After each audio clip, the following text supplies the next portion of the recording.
Hare Krishna. So thank you very much. I'm very, very happy to be amongst all of you once again. And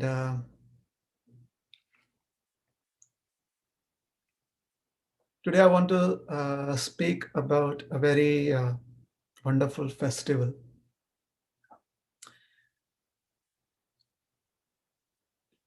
In the scriptures, it has been stated that it is extremely fortunate to have the human form of life. And in the human form of life, it is the greatest of fortune to be able to serve the Supreme Personality of Godhead through unconditional devotional service.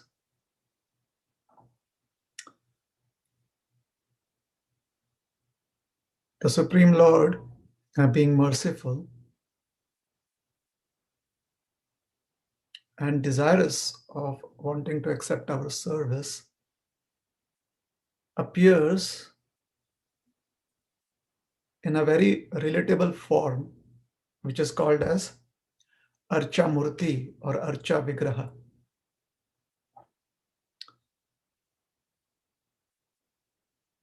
Archa has to means that which should be worshipped or that which can be worshipped.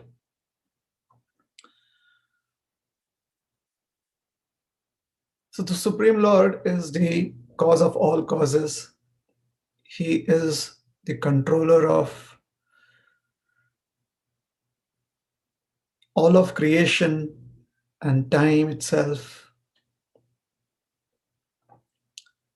Krishna says in the Bhagavad Gita, Kalosmi, I am time.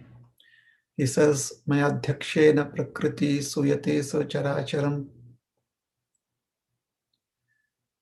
All activities are performed under his supervision or direction. Aham sarvasya prabhavo mattah sarvam pravartate. Or another place he says that Aham adirhi devanam maharshinam cha sarvashah.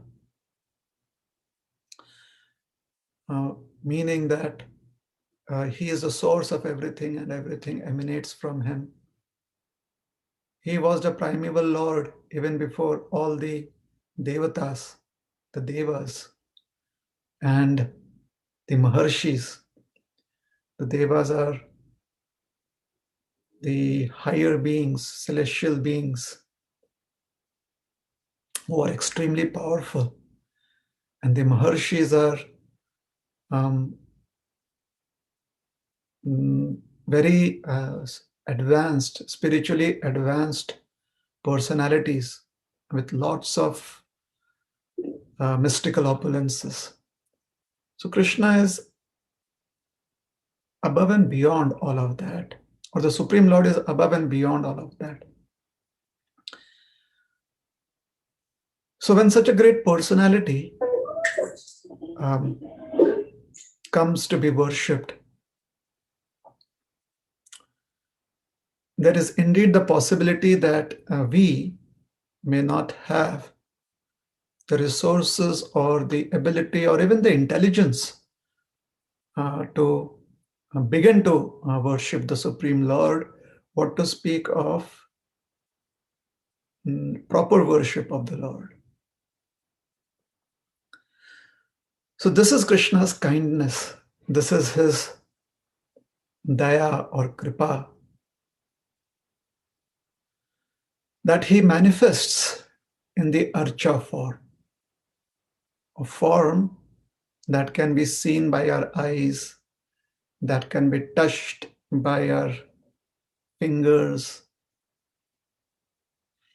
a form that we can serve by decorating the form, by singing for the Lord, by performing various kinds of art and various kinds of services for the Lord, and also holding very, very auspicious festivals in glorification of the Lord.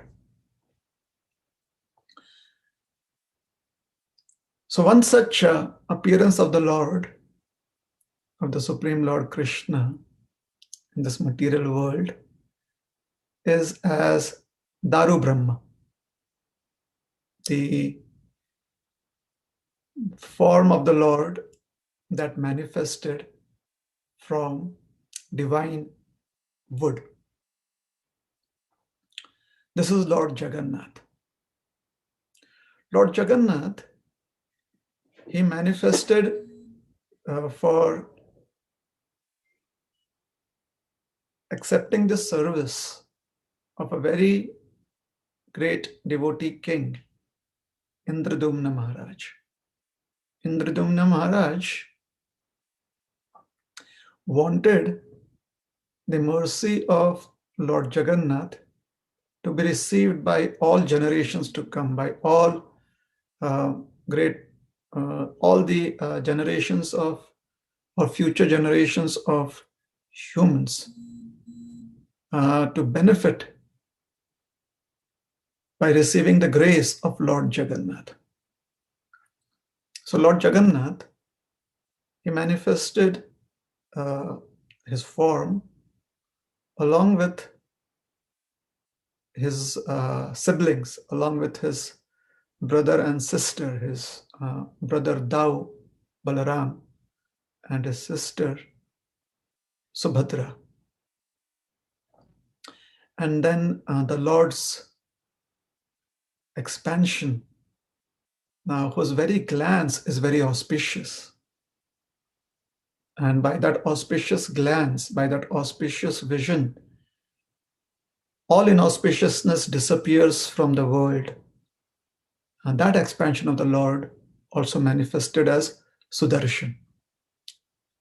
So these deities, these Archa Vigrahas or Archa Murtis, they reside in the holy town of Nilachal, Nilachal Khetra or Shri Khetra. It is also known as Shank Khetra, which we call as Jagannath Puri nowadays. The town or the holy town of Lord Jagannath. So when Indradumna Maharaj was happily serving Lord Jagannath, and he was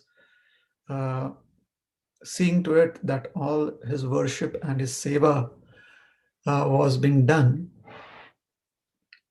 according to the traditional historical folklores. Lord Jagannath, he asked Indradumna Maharaj to apply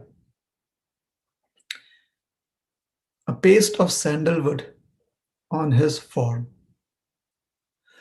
And this was especially during the month of Baisakh. Baisakh is the very hot month of April and May in the northern hemisphere. This is when the constellation Vishakha is predominant, and therefore the month, this lunar month, is termed as Vaishak. Also, this word it kind of got transformed into Baisakh. So in the month of Baisakh, during the fortnight of the full moon, the Shukla Paksh, where the moon is increasing in size. So in that fortnight, that Paksha, on the third day of that Paksha, Lord Jagannath, he requested Indradumna Maharaj to apply, or he ordered Indradumna Maharaj to apply sandalwood paste to him, which basically is a very soothing ointment. It is a very soothing lepa. It is a very soothing application, which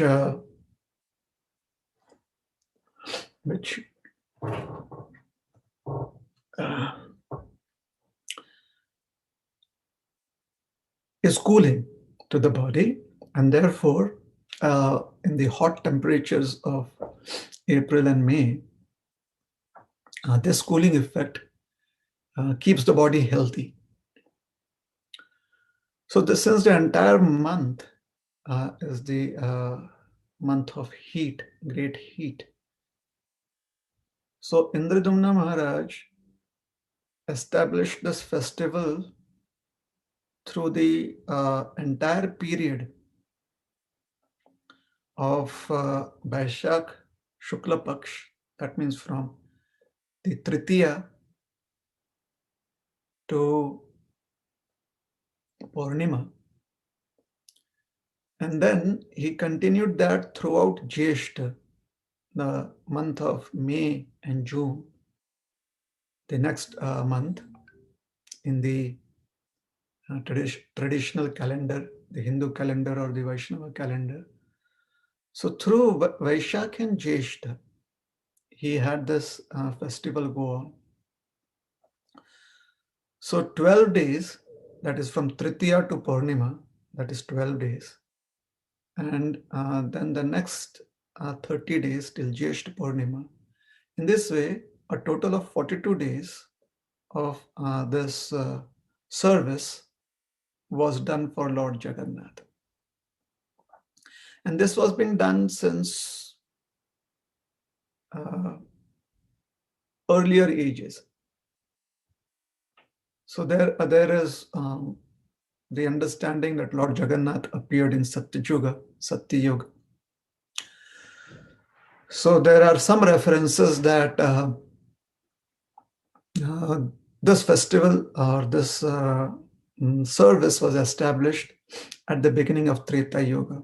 There is some understanding that on this day, the third day of the waxing moon of the month of April, which is also called as the Shukla Tritiya of the month of Baisakh, is the most auspicious, one of the most auspicious day in the entire calendar. It is the day that has no faults. It is a day where any activity is the most auspicious, which whatever activity is begun on this day is or is performed on this day is free of faults, and it is always that the result of that activity will be always gotten, and the result will never be lost. So therefore it is called as Akshaya Tritiya. So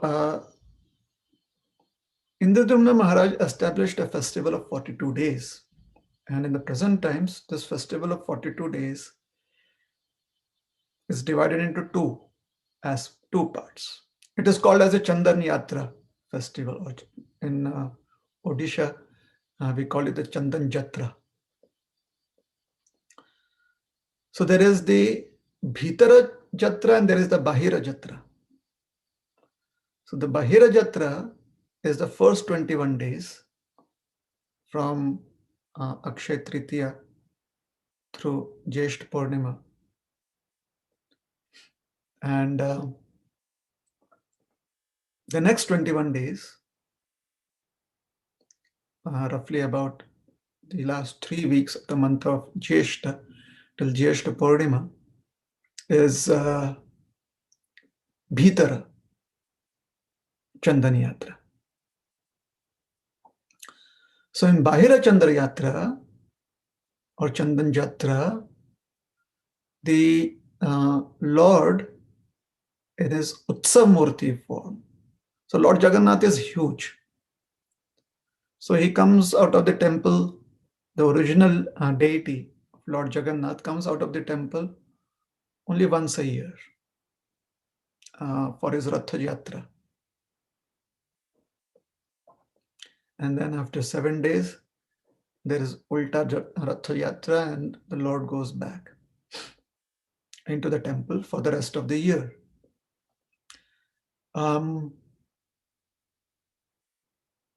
So that form of the Lord does not come out. But there is a smaller form of the Lord, around 8 inches big or a little bigger than that, which is called as Madan Mohan.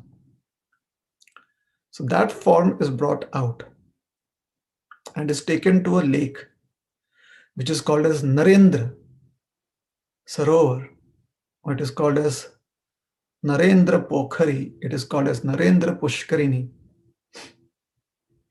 This lake was named after the father of King Purushottam Dev, whose name was King Narendra Dev. So King Purushottam Dev was a very great king of Odisha. His son was Maharaj Pratap Rudra. So Purushottam Dev's father was Narendra Dev. So Narendra Dev was a great devotee of Lord Jagannath. Excuse me.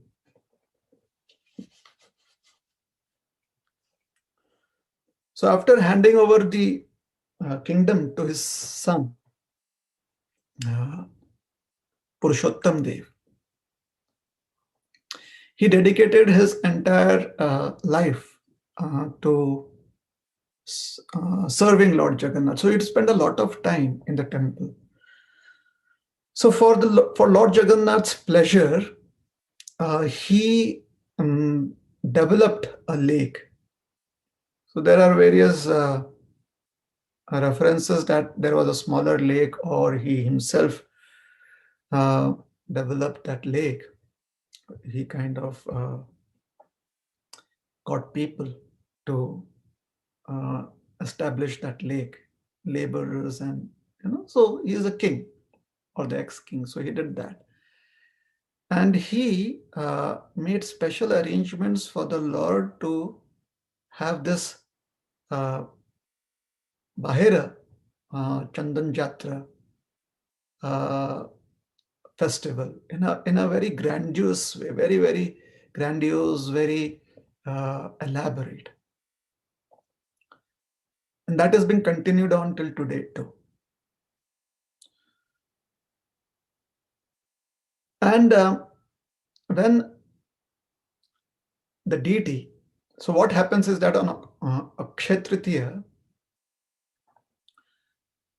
the Lord is worshipped in the temple, and then there are various rituals performed. And about mid-afternoon, noon time,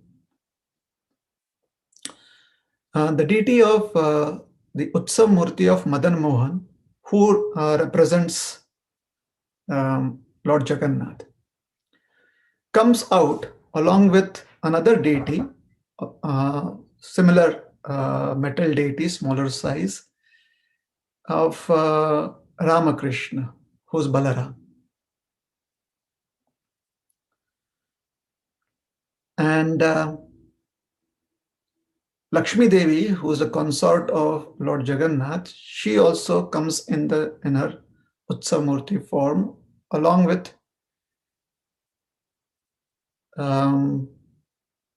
Saraswati Devi, who is called as Vishwadhatri,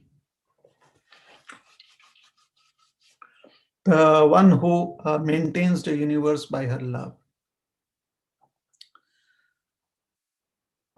by her grace. So she is called as Vishwadhatri. So these four personalities, wherein Madan Mohan, along with Lakshmi and Vishwadhatri, they ride a palanquin from Jagannath temple to Narendra Sarovar, which is about a kilometer or just over a kilometer away. It's a beautiful festival. And on another palanquin, another palaki, which is beautifully decorated also, rides Ramakrishna, the deity of Ramakrishna. Now, interestingly, the deity of Ramakrishna is accompanied by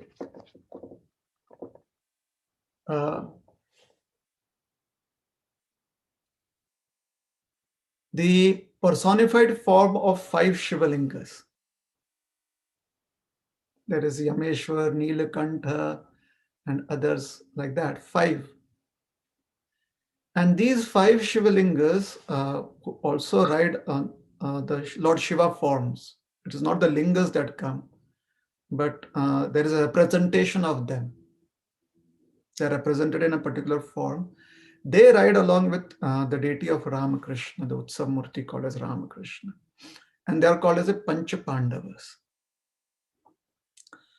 So the Pancha Pandavas, who are the sons of King Pandu, the 5 sons of King Pandu, had spent some time during their exile, during their vanvas, they had spent some time in Puri. It is said that they had spent one day in Puri. And they had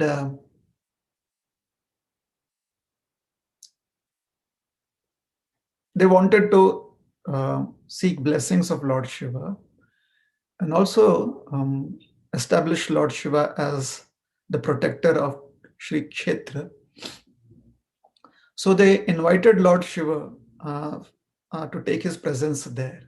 So each of the Pandavas invited Lord Shiva and they worship Lord Shiva in the linga form. The most prominent of the Shiva lingas is called as Yameshwar Mahadev or Jameshwar Mahadev. And this was worshipped by Yudhishthir Maharaj. So this linga is supposed to be the eldest in one sense. So over the years, the 5 Shiva lingas are considered to be non-different than the 5 Pandavas, the Pancha Pandavas. So there is another traditional folklore that explains why the 5 Shivalingas, their representations along with Madan Mohan and Ramakrishna, who represent Lord Jagannath and Baladev, they go to Narendra Sarovar. And what happens in Narendra Sarovar is that there is a lot of rituals. They are worshipped with dhupa, deepa, with incense, and with lots of ghee lamps and chamara and so many things. And there is so many offerings that are done to them at this lake. And then they are put onto 2 chapas or boats, which are very wonderfully decorated. And along with them, there are a few servants of Lord Jagannath, human servants, and a few artists like dancers and musicians. And then the Lord takes a boat ride on that lake for a couple of hours. And there is so many wonderful songs and there is so much of entertainment for the Lord. So the folklore is that when the Pandavas were in Agyatvas. They had been sent for exile for 12 years and 1 year of Agyatvas or incognito. They had to stay hidden and unknown to anyone. If they get recognized, then they would have to spend another 12 years in the forest in exile. So, an entire year they had to stay hidden and be careful not to be recognized by anyone. So, the Pandavas, they came to the kingdom of King Virat. Now, in those days, um, the the kingdom of Virat or Virataraj was in the eastern part of India, so not very far from uh, Odisha, present day Odisha, not very far from there. And there they had taken on, or they were staying incognito in a disguised form. Things kind of changed a little. The king's brother-in-law was an extremely uh,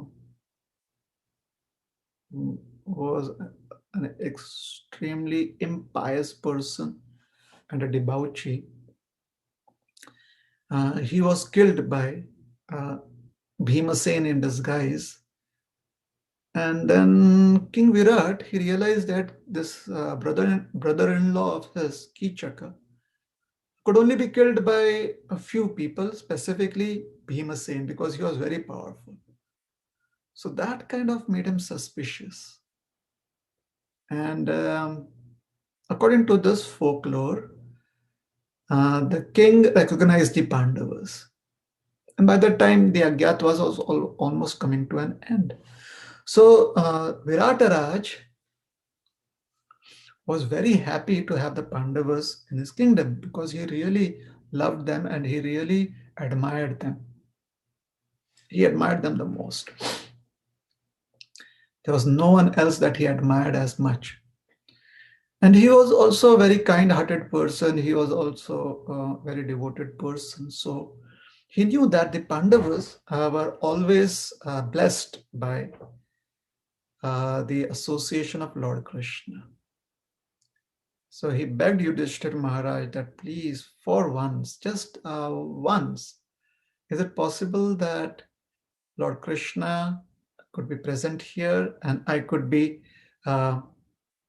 worshipping all of you, Lord Krishna, along with all of you? So the king was, Virataraj, King Virat was so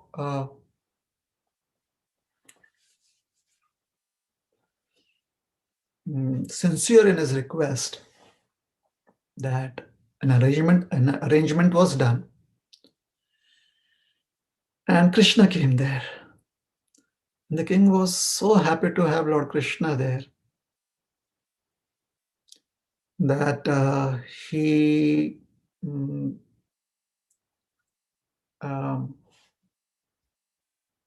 decorated a boat, and he asked he asked Lord Krishna and the Pandavas to board onto that boat.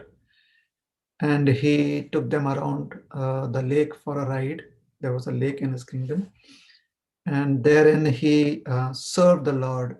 He had musicians play music, and there were people who were doing different forms of classical dance, all in the glorification of the Lord. So to honor this worship of King Virat, this boat festival is done during the Bahira Chandan Jatra Utsav Mahotsav. So that is how the representation of the 5 Shivalingas, which are also called as a Panch Pandav in Jagannath Puri, along with the deity of Madan Mohan, Ramakrishna, Lakshmi and Bishwadhatri, they have this Chandan Yatra festival. And Lord Jagannath is applied very fragrant chandan or sandalwood paste. Odisha, which at that time was a huge kingdom, had access to the best sandalwood available in those times, which would come from the Malaya hills.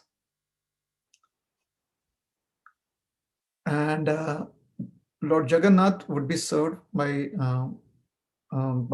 making a paste of the sandalwood along with various other herbs added to it. And this would be a nice ointment for the Lord in this hot season, in the heat of Baishak and Jyesht. Now, this festival at the end of 42 days, so on Jyesht Purnima, so it begins on Tritiya. So Tritiya through Baishak Purnima is 13 days. Until Jyesht Purnima is another 29 days. So that makes it 42 days. So what's happens on Jyesht Purnima is that the deity of Lord Jagannath, Baladev and Subhadra, they come outside to the Snana Bedi. They come to a place inside a temple complex where they are given snan with 108 huge water pots. From the water is collected from a divine lake or a well, which is called a Shunakua, the golden well. That is the Snan Jatra. And after that, for 15 days, Lord Jagannath falls sick, the Anabasara, and at the end of the 15th day, there is Netron Milan, or Lord Jagannath gives darshan, the Netrutsav. And the next day, the Lord climbs his Ratha cart, climbs his Ratha for the Ratha Jatra. So this is how the sequence of events. So this was all planned by King Indradumna Maharaj like ages before, since then. Now about 600 years ago, there was a very dear devotee and Vaishnava of the name Madhavendra Puri, dear devotee of Lord Krishna and a Vaishnava saint of the name Madhava Puri, Madhavendra Puri, living in Vrindavan. He had been inspired by Lord Krishna appearing in his dream to excavate, to discover Krishna from the earth.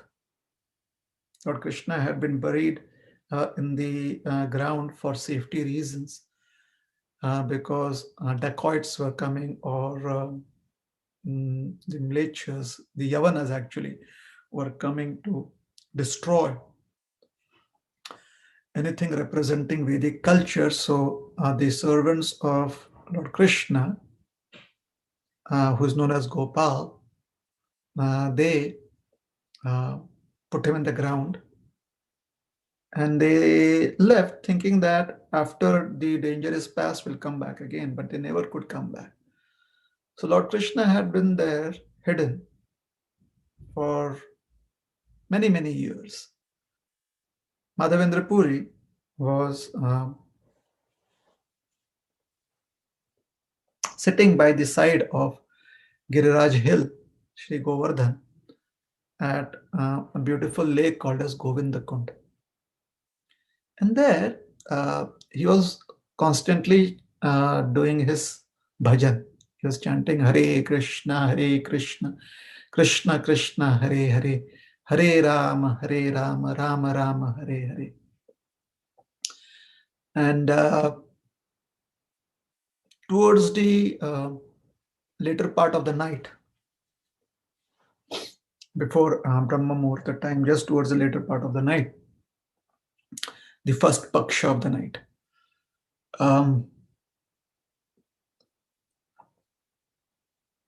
Lord Krishna appeared to him in a dream and he revealed that he was hidden in this place.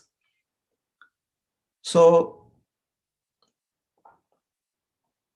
Madhavendra Puri Maharaj, who was a sannyasi,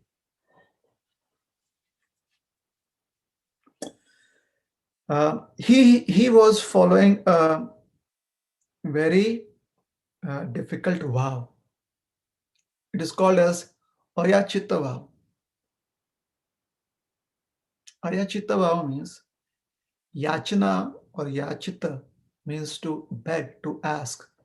Ayachita means not to beg. So his vow was that he would not ask for food or water, being totally dependent on Krishna and totally dependent on whatever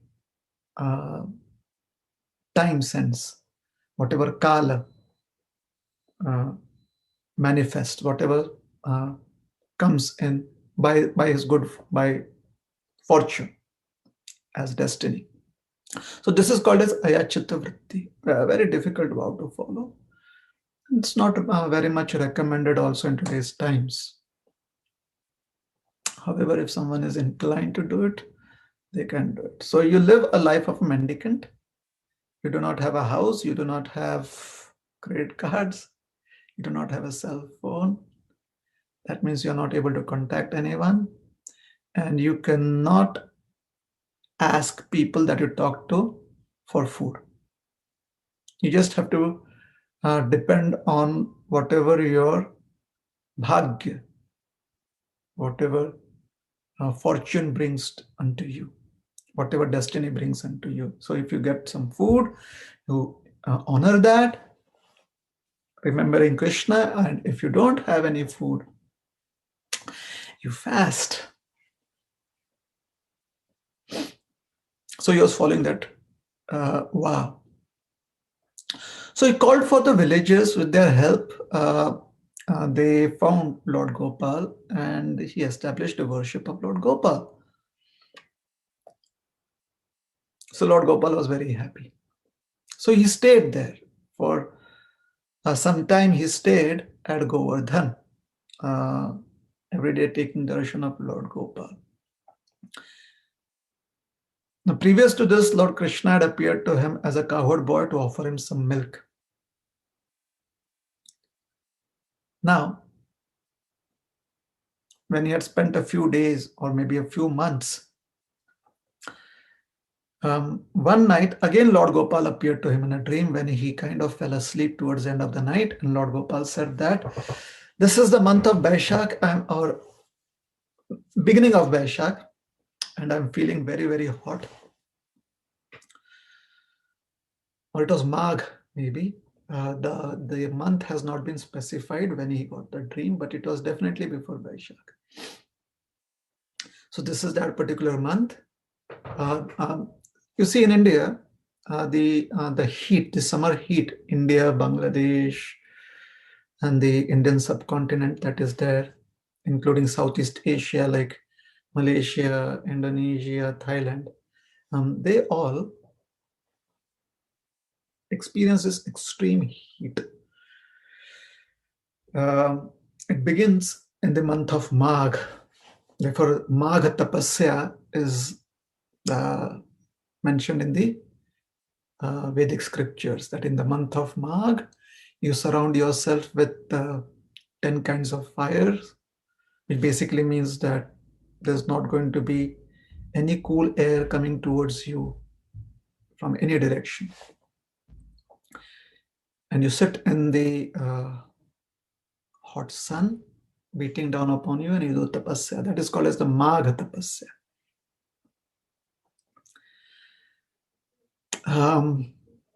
So Magh, the month of Magh is very hot. Hotter still is the month of Vaishak.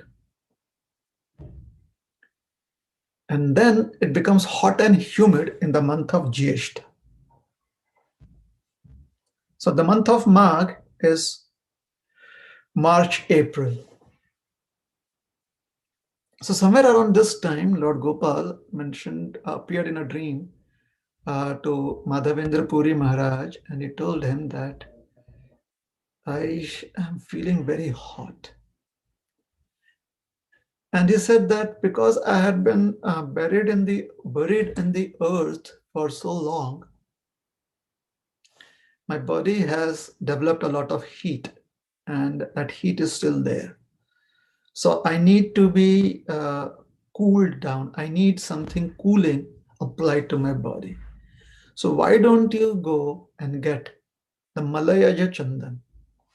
Malayaja Chandan means sandalwood that comes from the Malaya forest. So the whole tract of northeast India and the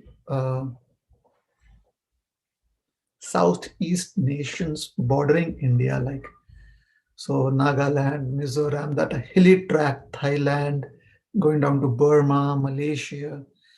In those days, that entire hilly tract was, it had a lot of sandalwood.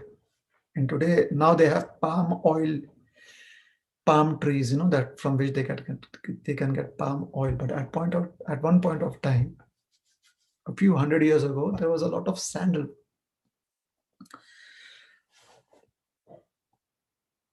Then when the Europeans came, they cut down those sandalwood and they kind of took it away anyways, planted rubber and other things. And then in today's times, it is palm trees, palm oil trees. So Malaya Ja means born, birth. So Malayaja means that which comes from the Malaya forest.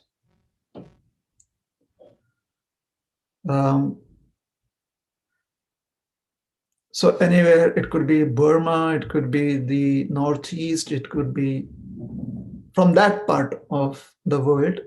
Sandalwood would be coming to Jagannath Puri. Why? Because the king of Jagannath Puri was extremely rich, and he was a customer. He would buy that. So it was good trade. And in the rest of the country, this was not as much available, like Central India, North India, Northwest India, South India, not as much. South India has had its own sandalwood trees. So it was easy to have, or Lord Gopal in Vrindavan, this is in Vrindavan. So Lord Gopal, he was desirous of having sandalwood paste from the wood that came from the Malaya sandal forest applied to his form. Now this was a big journey. It was like, if we consider in terms of time zones, if time zones could be applied to India, although India has only one time zone, but if time zones can be applied to India, then it would be traveling across 3 time zones, and you had to walk. Madhavendra Puri made that journey. On the way, he went to Bengal, because that's the way the route would be in those days. You travel along the Yamuna till you come to the confluence at Prayagraj, and then you travel by the banks or along the river Ganga till you come to Bengal, and there you come to the junction of or you travel southwards towards the Mahanadi, which is in Odisha. So, Suvarnarekha, I think. So that is the boundary between, or it was considered to be the boundary between Odisha and Bengal, which actually has a confluence with the Ganga before the Ganga reaches the Bay of Bengal at Ganga Sagar.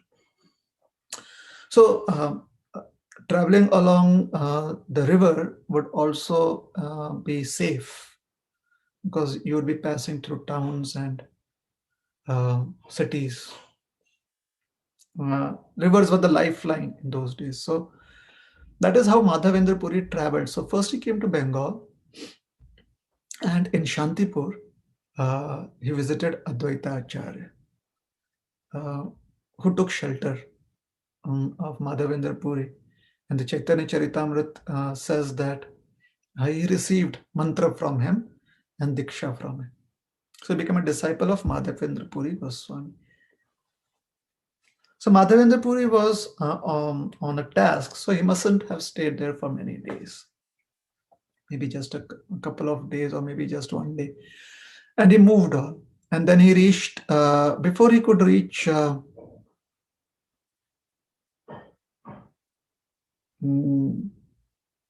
Jagannath Puri, as he was traveling south, he came to the town of Remona. And there he saw a deity of Lord Krishna, had darshan of that deity, which was called as Gopinath. So when Lord Ramchandra was in exile, it is explained, the local tradition is, or the local folklore, traditional folklore is that he and Mother Sita spent some time there in this town called as Ramuna. It was an extremely beautiful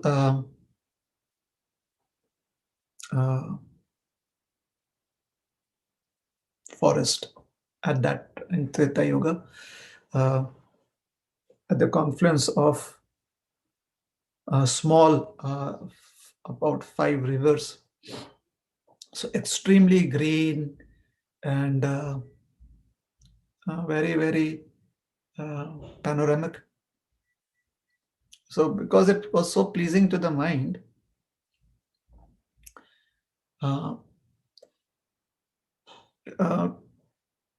it became the town which was pleasing to, or it was a place where Lord Ram, along with Mother Sita and Lakshmanji, they were happy. They liked that place and they liked their stay there. So in the Sanskrit language or in the local language, being happy in a place like this, like a picnic spot or a very attractive place, is called as Raman. So over time, the name got corrupted to Ramana or Remuna. So that was the town. The town was called as Remuna, because Lord Ram had spent happy times there, happy days there with Mother Sita. So Lord Ram had offered Mother Sita a carved deity which he had carved by his own hands, which resembled him, but actually it was, he said that this is my form when I appear in the next yuga. So it was, he had carved out a deity of himself when he would appear in the next yuga, which is Dwapar Yuga, so he would appear as Krishna. So therefore the deity is the deity of Lord Krishna as Gopinath, the Lord of the Gopis, because it was such a very attractive forest. It was appeared as if this was the land of Vrindavan where there are the gopis. So he is the Lord of the Gopis. So Gopinath was his name. So this deity has been there since Treta Yuga, worshipped by various generations of devotees. When Sri Chaitanya Mahaprabhu, when Madhavendra Puri came to this place, and later on Sri Chaitanya Mahaprabhu also came to this place, and that is how we know of the story of Madhavendra Puri, because Chaitanya Mahaprabhu narrated it and Kaviraj Goswami writes it down in the Chaitanya Charitamrita. So he approached the temple, and from the courtyard, from the Darshan Mandap, from the courtyard, or standing in the hall from where you can see the Lord on the altar, he was mesmerized by the form. And he was chanting and dancing, and he was so happy. And he spent the whole day Practically, he reached there like midday, and he's just was chanting and dancing, and the Lord was giving darshan through the evening. And then the curtain was closed for offering bhoga to the Lord. So he talked to the local priest there, one of the priests, and he asked him that, what is your mode of worship? His intention was to see if he could learn something here and go back and serve his dear Lord Gopal in Vrindavan. And the priest told him what is the various ways or the modes of worship that they perform there. And then he said, right now there is an offering being done to the Lord, and it is made from, it is a special milk preparation, which is so nectarine. It tastes really like nectar, or its flavor is really like nectar, and therefore it is called as Amrita Keli, or it is also called as Gopinath's Kheer, Gopinath Kheer.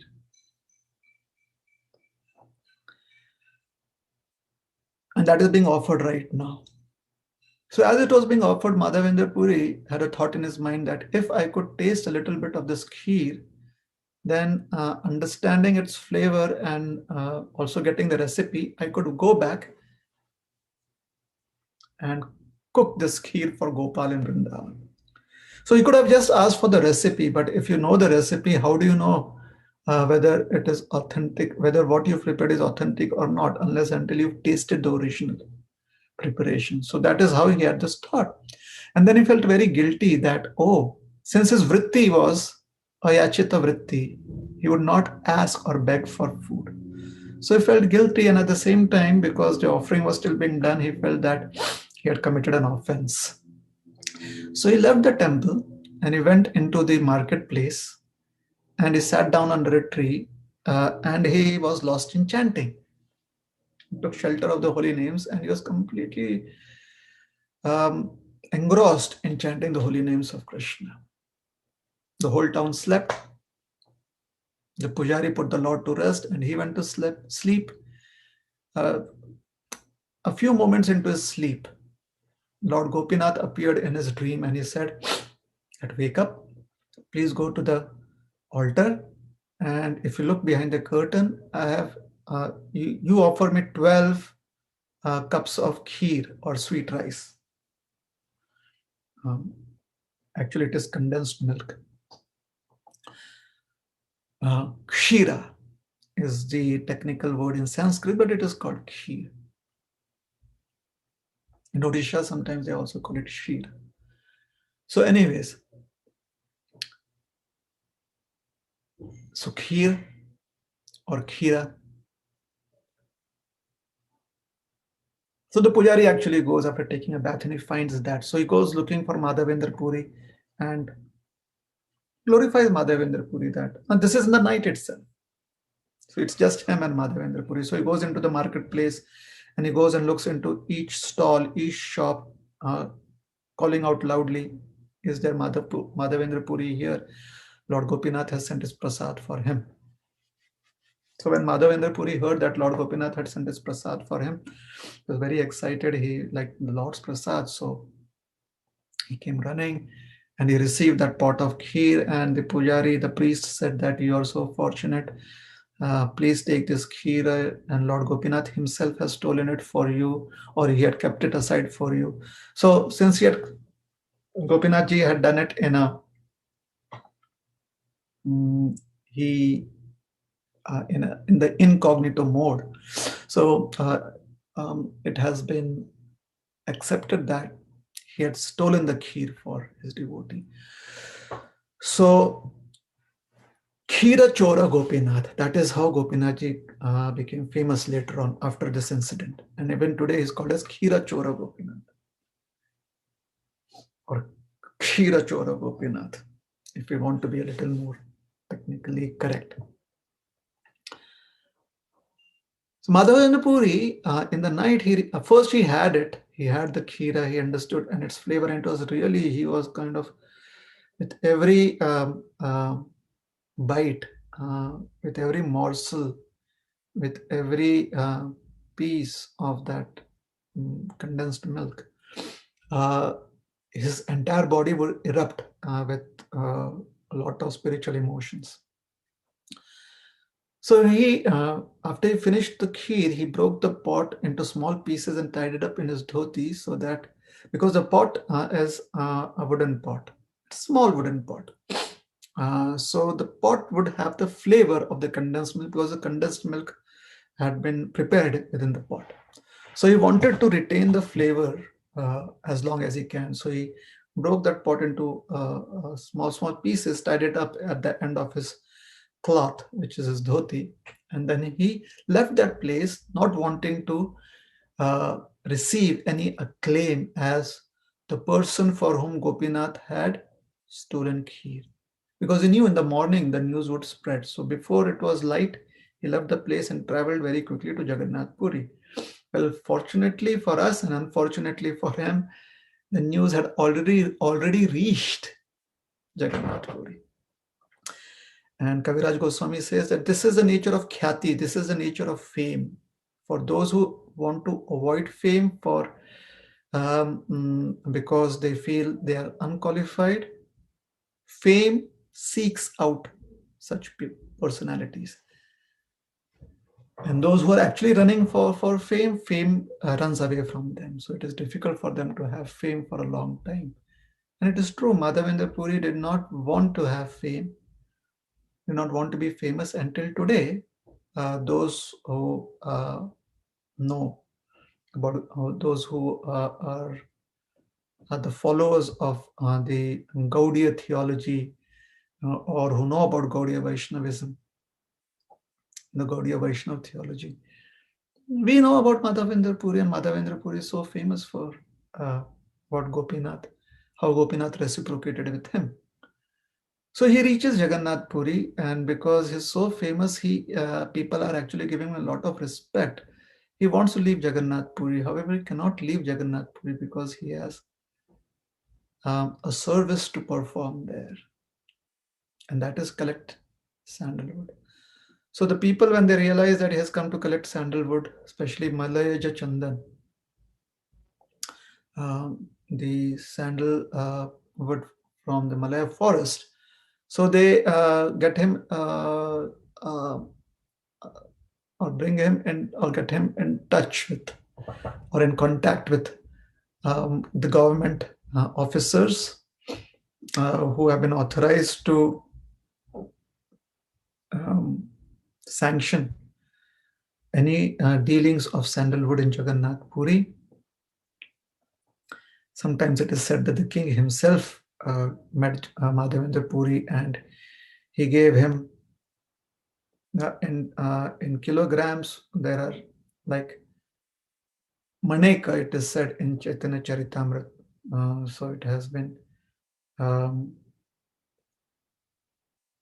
translated to be from Bengali into English as 2 pounds. In other places, it is said that it was about 37 kilograms or something like that. Huge amount of it. And this was not sandal wood in form of logs, but this was processed sandalwood. So all you needed to do was take the wood and just rub it against a surface with adding water to it, so that the paste manifests from the friction of the wood being rubbed against another surface.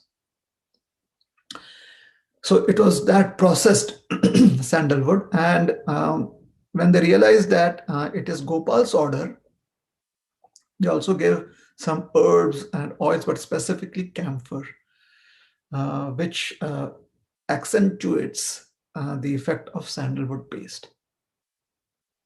And they gave him documents that would help him go across toll barriers. So on his way back, he came to Remuna again, and there, as he was taking rest after dancing and chanting for Gopinath and seeing how nicely Gopinath was being worshipped, And the pujari, the priest, again gave him a pot of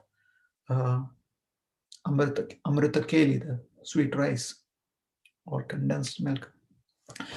And when he took rest in the temple compound this time, in the temple precincts, at night, Gopalji again appeared to him and he said, actually, I and Gopinath are non-different. I am Gopal in Vrindavan and I am the same person, Gopinath in Ramuna. So why don't you use all that sandalwood and every day make paste from it and apply it to the body of, to the form of Gopinath ji, Lord Gopinath. And when it is applied to his form, I'm non-different from him. So I will also get the cooling effect and I will be satisfied. So Madhavendra Puri, he did not, he was completely convinced that this is Gopalji's order. He did not doubt it. And the very next day, he told the priests, the temple priests, that I have this chandan and I have this camphor, and he had some security guards too. He said that now we are going to use this to serve Gopinath ji. And the sandalwood paste was applied to Gopinath ji for a couple of weeks or about 3 weeks during the month of Vaishak. Since then,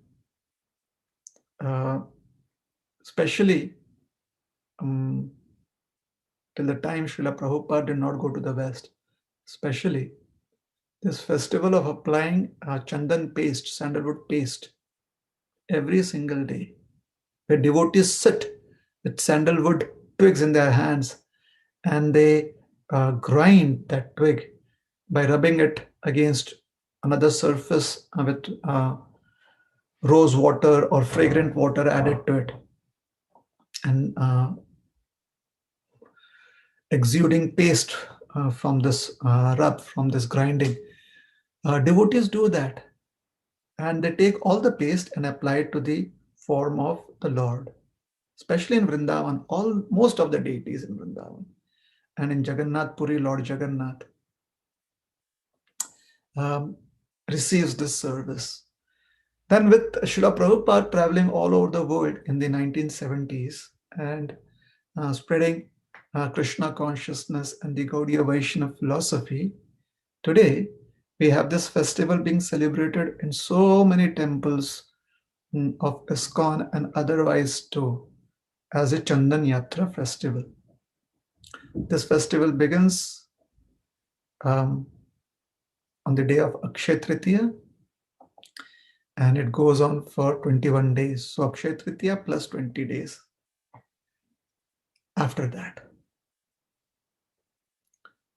So when the devotees see the Lord being covered by sandal paste, they feel very happy.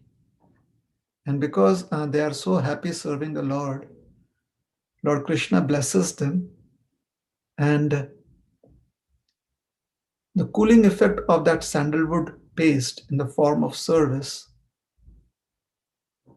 is offered by the Lord as mercy, as kripa, as prasad to all the devotees. Later on, after in the evening, when the paste is removed and the Lord is put to rest, the physical paste, which is now in the form of powder or chunks, is also taken away from devotees. However, even before that, when the devotees with their eyes, they see the Lord being anointed by the sandalwood paste and various herbs and oil or scented or scents, herbal scents added to that paste, when they see the form of the Lord, it gives them such pleasure that it not only alleviates the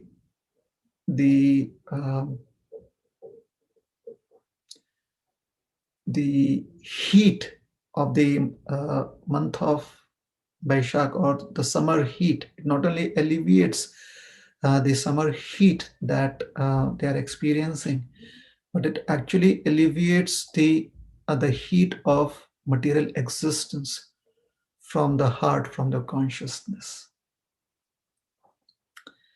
So, sevan mukhe hi jivhado swayam eva spurtyada.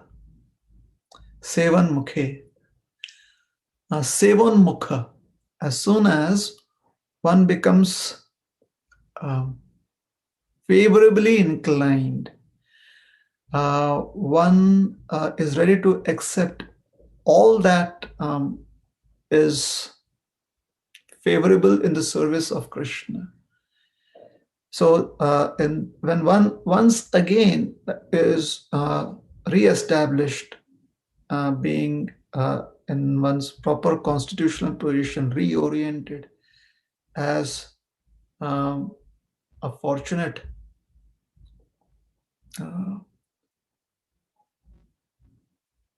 soul serving Krishna in the mood of humble service, unconditional service, as a servant of Krishna, Krishna Das.